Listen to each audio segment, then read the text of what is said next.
본문은 시편 80편 4절로 7절까지만 봉독하였지만 사실은 1절부터 19절까지 전체에 있는 내용으로 우리가 살펴보고자 합니다. 본 시편 80편은 아삽 가문에서 저술한 시입니다.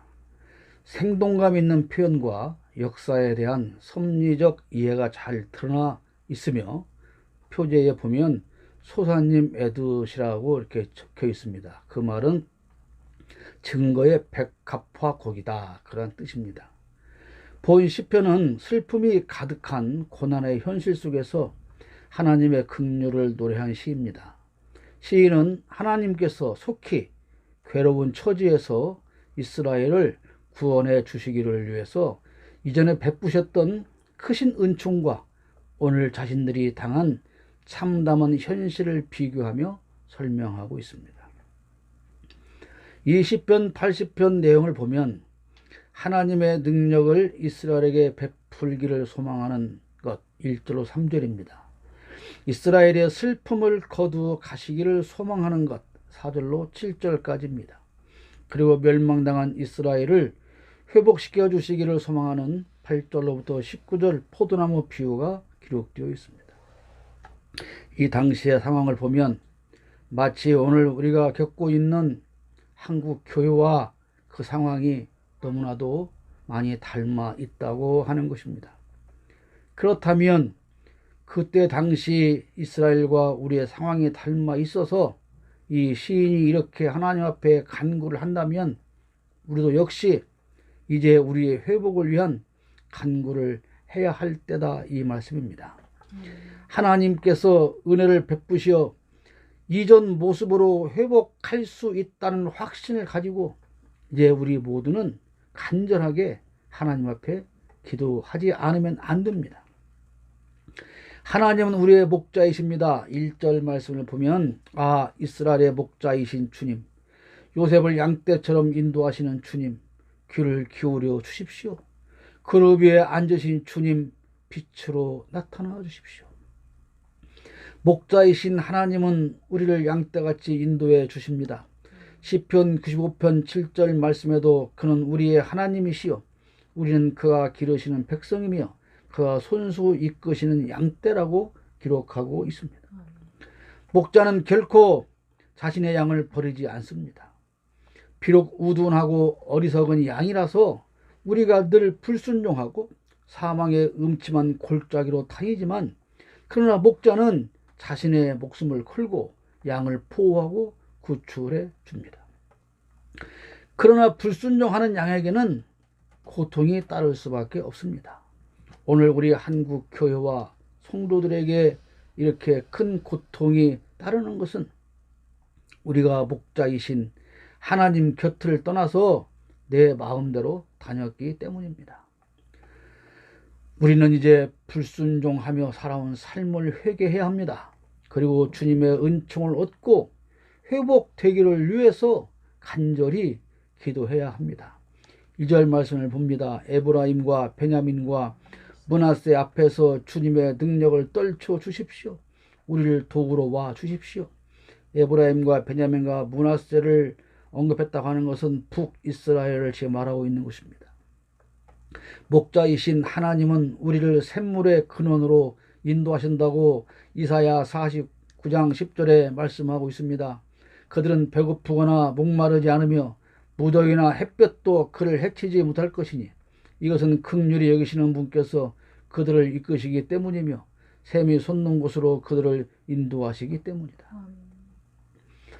오늘 우리가 이만큼의 삶을 누리고 사는 것은 항상 보호하시고 인도하신 하나님의 은혜가 있기 때문입니다.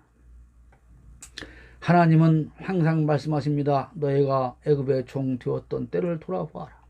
너희가 광야에서 40년 동안 방황할 때를 돌아보아라.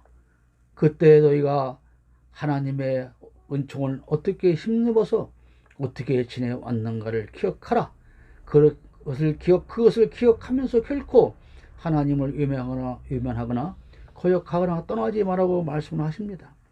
그러나 우리는 늘 하나님의 은혜를 망각하고 그분의 인도하심을 따르지 않고 하나님이 인도하는 셈이 아닌 내 힘으로 판 우물을 찾으며 그것을 통해서 내 목마름을 해결하려고 애쓰고 있습니다. 이제 우리는 하나님께로 돌아가야 합니다. 하나님이 주시는 것으로 먹어야 합니다. 하나님이 인도해 가신 샘에서 샘물을 마셔야 합니다. 하나님으로부터 보호받으며 하나님이 주시는 은혜만 가지고 우리는 살아야 합니다. 하나님이 주시지 않는 샘물로 갈증을 해소하려 하기 때문에 수가성 여인처럼 남의 눈을 피해서 물을 길러 갈 수밖에 없었던 것입니다. 그럼에도 불구하고 그 물은 우리의 영혼의 갈증을 결코 해결해 주지 못합니다. 하나님께서 친히 인도해 가시는, 우리의 목자장 되시는 예수님께서 친히 인도해 가시는 그 샘물의 인도함을 받아서 우리는 그분이 주시는 샘물을 공급받음으로 말미암아 우리 영혼의 갈증을 해결하게 되는 것입니다. 우리의 형편과 처지를 알아야 합니다. 하나님께서는 이스라엘 백성들이 극심한 고통 가운데서 기도하는 것을 들었지만 그러나 그 기도를 기쁘게 받지 않으시고 오히려 노하시어서 그들의 간구를 거절하셨습니다. 하나님은 그를 대적하는 자를 대적하시고 하나님을 부인하는 자를 부인하며 죄가 가득한 자는 그 사람이 아무리 외쳐도 하나님께서는 응답하지 않으십니다. 그들은 하나님을 배신하는 그들은 하나님의 징계로 말미암아 다량의 자신의 눈에서 흐르는 눈물을 마시게 되는 고통을 받았습니다. 비웃음과 다툼거리가 되었습니다. 이러한 수치를 당하게 된 원인은 이스라엘이 하나님을 노하게 했기 때문입니다.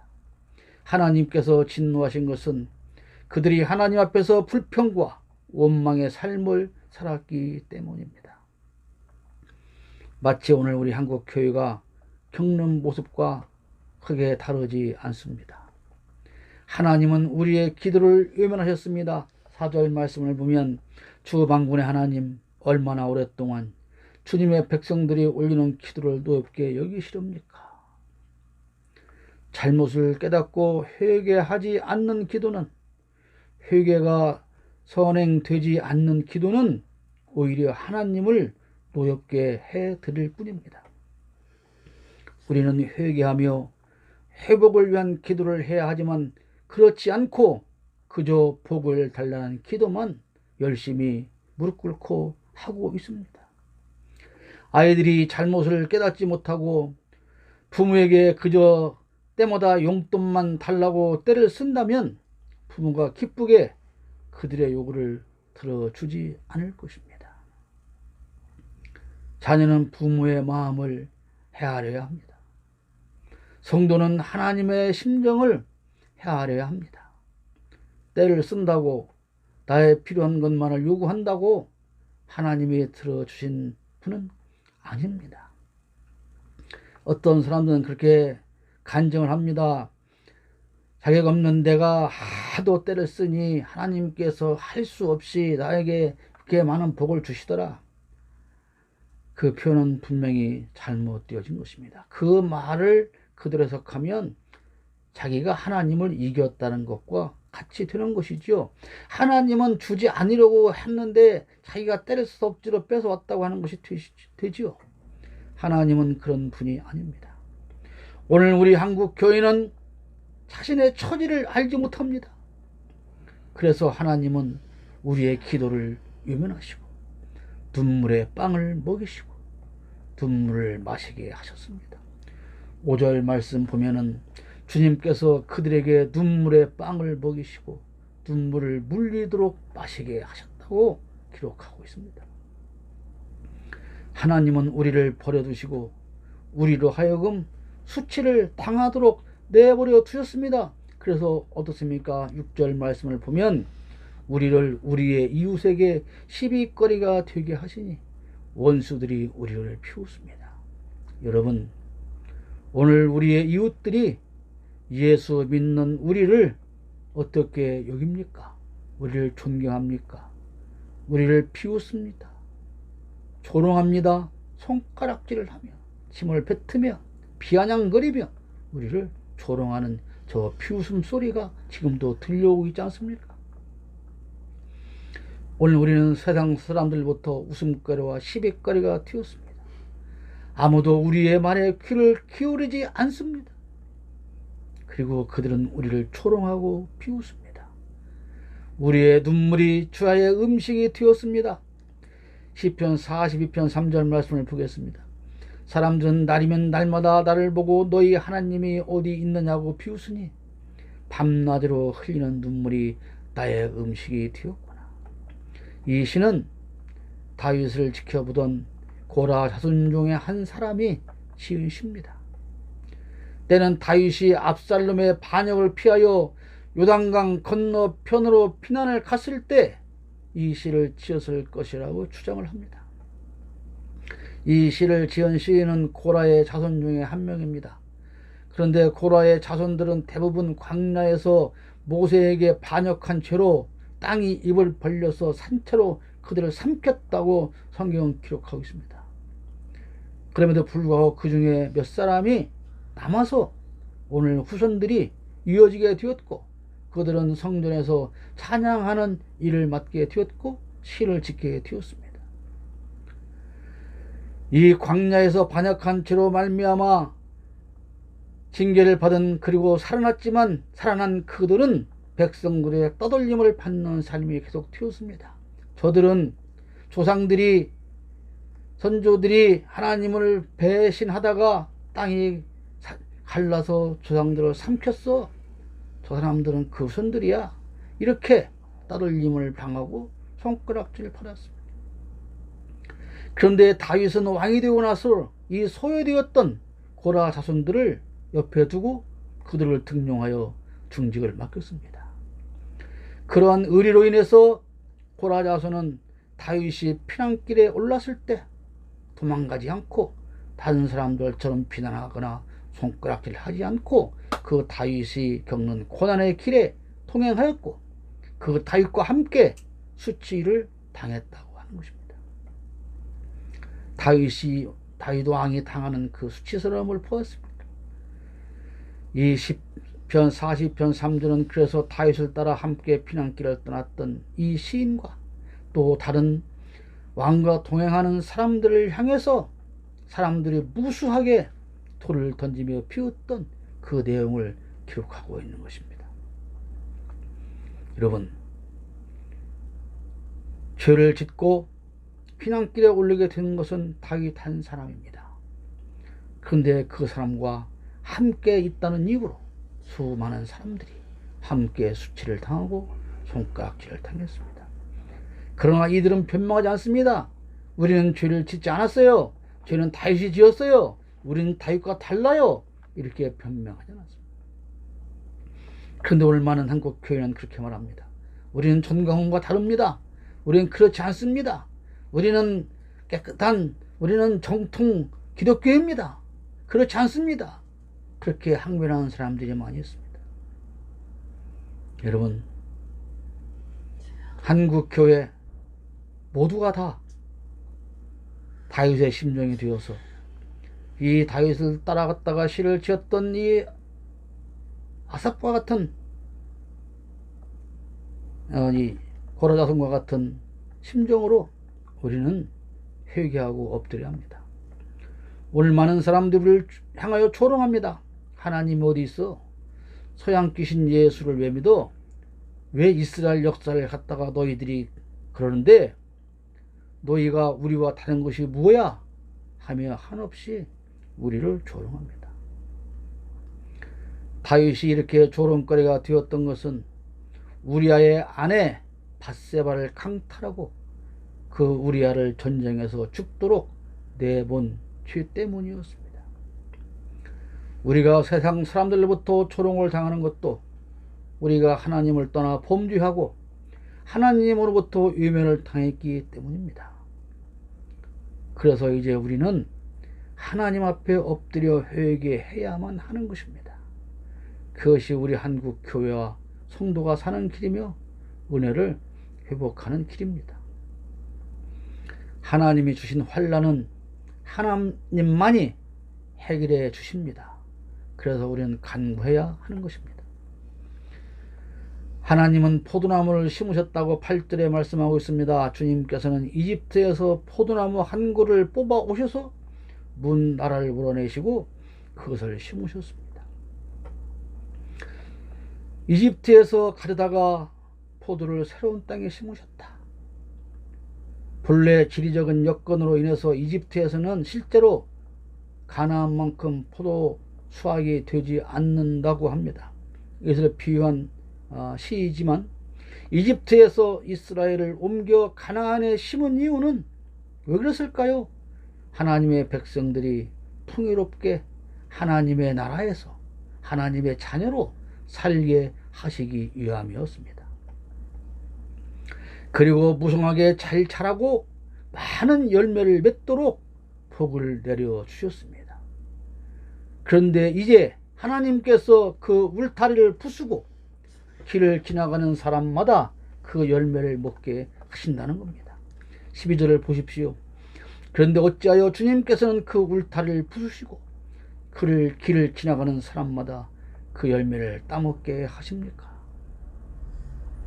이스라엘을 위해서 애굽에서 뽑아다가 가나안에 심고 포도원을 만들고 울타리를 치고 다른 짐승이나 이방인들이 들어오지 못하게 막고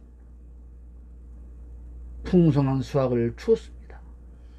근데 이제 친히 그 울타리를 부숴버렸습니다. 지나가는 사람마다 와서 그 열매를 다 따먹습니다. 하나님께서 이집트에서 가나안으로 백성을 옮기시고 그들이 번창하도록 도와주셔서 이스라엘은 강대국이 되었는데 9절로 11절 말씀을 봅니다. 땅을 가꾸시고 그 나무에 뿌리를 내리게 하시더니 그 나무가 온 땅을 채웠습니다. 산들이 그 포도나무 그늘에 덮이고 울창한 백향목도 그 가지로 뒤덮였습니다. 그 가지는 지중해까지 뻗고 새수는 유프라테스 강에까지 뻗었습니다. 그런데 이제 오히려 세상 모든 나라가 다 그들을 업신여기고 무시하고 조롱합니다. 우리 한국 기독교 역사와 비교해서 오늘 우리가 처한 교회를 비교해 보면 이 말씀이 그때 당시 이스라엘에게 하는 말이 아니라 오늘 우리 한국 교회에 주시는 하나님의 말씀인 것을 우리는 알 수 있습니다. 세상 모든 나라가 다 그들을 업신여기고 무시하고 조롱합니다. 13절 말씀을 보십시오. 멧돼지들이 숲에서 나와서 마구 먹고 들짐승들이 그것을 먹어 치우게 하십니까? 지나가던 사람은 으로 그치는 것이 아니라 이제는 멧돼지 같은 짐승들까지 와서 이스라엘을 무시해버리고 다 먹어 치우고 있는 것입니다. 여기서 포도나무는 우리를 말합니다. 이집트는 구원 없는 세상을 말합니다. 하나님은 우리를 구원하시고 복을 주셔서 과거에는 한국의 기독교가 세상을 향해서 뻗어나가던 시절이 있었습니다. 그 짧은 기독교 역사 속에서 우리 한국 교회가 얼마나 부흥하고 발전했는지 세상 사람들이 다 놀라워했습니다. 우리에게 선교사를 파송했던 그 나라들에게 그들이 보냈던 선교사보다 더 많은 수의 선교사를 우리는 파송해 왔습니다. 어느 나라에서도 보지 못했던 눈부신 부흥을 이루었고 한국의 기독교회는 세상 사람들에게 놀라움을 전해주었습니다. 평양은 제2의 예루살렘으로 비유되기도 했습니다. 그런데 그 한국 교회는 일제 신사에 참배했습니다. 우상을 숭배하고 권력 다툼으로 수많은 분열을 이루어냈습니다. 이렇게 교회가 조각조각으로 분열된 것 또한 세계에서 유례가 없는 유일한 우리나라의 모습입니다. 우리나라처럼 기독교의 종파가 많은 곳은 세계 어디에도 없다는 것입니다. 그런데 참 재미있는 것은 종파가 나누어지면 그 교리가 다 달라져야 되는데 다 똑같은 교리입니다. 다 똑같은 성경 해석을 합니다. 다 똑같은 찬송가를 노래를 합니다. 그런데 왜 종파가 다릅니까? 우두머리가 많아져서 그 우두머리들이 종단 하나씩을, 종파, 교파 하나씩을 꿰어차야 되기 때문에 그렇게 늘어나게 된 것이죠. 그래서 우리는 지금, 한국 교회는 지금 짐승 같은 사탄에게, 사탄의 무리에게 성도를 무수히 뺏기고 그들과 대응할 힘조차 잃어버렸습니다. 울타리가, 포도원의 울타리가 무너져 버린 것입니다. 신학이라는 울타리가 파괴되어서 별별 이름의 신학이 신학생들의 사상을 오염시켜 버렸습니다. 해방신학, 여성신학도 모자라서 이제는 큐어신학, 성소수자 신학까지 등장하고 이것을 신학이라는 이름으로 각 신학교에서 신학생들에게 가르치고 있습니다. 신학은 말 그대로 하나님을 알아가는 학문입니다. 인간을 알아가는 학문이 아닙니다. 성소수자를 알아가는 학문이 아닙니다. 여성을 알아가는 학문이 아닙니다. 노동자를, 억압받는 사람을 알아가는 것이 신학이 아닙니다. 신학은 하나님을 알아가는 것입니다. 부목사들이 자신들을 노동자로 인정해달라고 국가에 행정소송을 냈습니다. 그런데 그것이 받아들여지지 않자 법원 앞에서 시위를 합니다. 목사를 노동자로 인정해라. 국가에서 목사를 노동자로 인정해라. 그러면 무엇을 하겠다는 겁니까? 우리도 임금 협상 안 되면 파업을 하겠다. 그 파업을 하면 주일날 예배 안 나가겠다는 겁니까? 성직을 버리고 돈 버는 노동자로 자신의 신분을 변질시켜 버린 것입니다. 지금 한국 교회는 어떤 악한 영과도 싸워서 이길 힘이 없습니다. 적군 앞에서 무장 해제되어 버린 오합지졸이 되어버리고 말았습니다. 이제 우리는 회복을 위해서 기도해야 합니다. 14절로 15절 말씀을 우리 같이 한번 읽어보겠습니다. 만군의 하나님, 우리에게 돌아오십시오. 하늘에서 내려다보시고 이 포도나무를 보살펴 주십시오. 주님의 오른손으로 심으신 이 줄기와 주님께서 몸소 굳세게 키우신 햇가지를 보살펴 주십시오. 그렇습니다. 하나님께서 우리에게 돌아오시기를 간구해야 합니다. 자식의 잘못으로 인해서 아버지가 그 자식을 외면하고 버려 두었다면, 그래서 자식이 위기를 맞았다면, 남들에게 손가락질을 당하고 조롱거리가 되었다면, 그 자식은 어떤 수단을 동원해서라도 아버지가 돌아와서 나를 구원해 주기를 간절히 요청해야 하는 것입니다.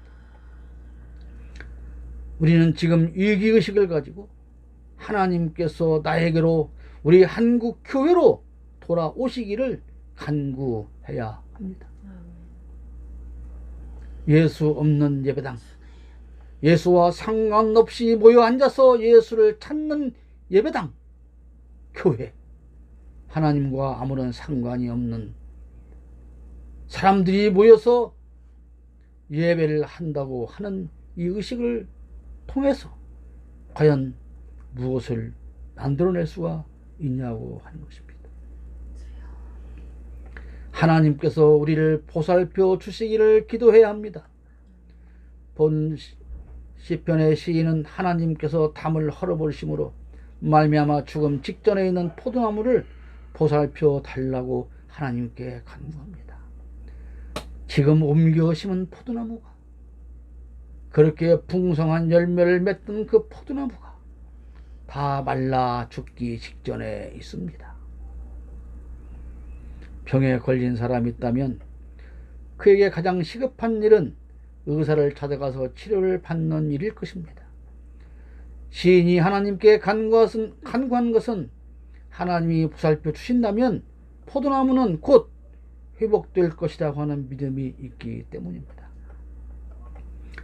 번성했던 포도밭 울타리가 무너지고 지나가던 모든 사람과 들짐승이 침입하여 포도밭을 무너뜨리고 그 열매를 다 따먹어도 주인은 그저 보고만 있었던 것처럼 우리 한국 교회가 처참한 상황이 되었으나 하나님은 우리를 한동안 버려 두셨습니다. 손을 쓰지 않으셨습니다. 그것은 우리가 스스로 깨닫고 회개하고 돌아오기를 바라시기 때문입니다. 우리가 말을 잘 듣는 아이들을 여러 번 같은 말로 타이릅니다. 그러다가 그래도 계속 그 말을 듣지 않으면 뭐라고 말합니까? 난 모르겠다. 네 마음대로 해라. 그리고 네가 책임져라. 그런 것과 마찬가지입니다. 그러나 그렇게 말했다고 해서 그 부모가 자식을 결코 버려두는 것이 아닙니다. 그래서 우리는 하나님께서 지금 기다리고 계실 때에 속히 회개해야 합니다. 하나님께서 이제는 보살펴 주시기를 간구해야 합니다. 무너진 한국 교회를 다시 일으켜 세우실 분은 어떤 유명한 목사나 어떤 능력 있는 성도가 아니라 오직 하나님 한 분뿐이기 때문에 우리는 하나님께 간구해야 하는 것입니다. 회복을 위해서 간구해야 합니다. 오늘 우리의 황폐해진 모습을 보아야 합니다. 우리가 지금 어떤 상황에 처해 있는지를 우리 스스로 내 눈으로 보고 깨달아야 합니다. 포도원의 울타리는 무너졌습니다.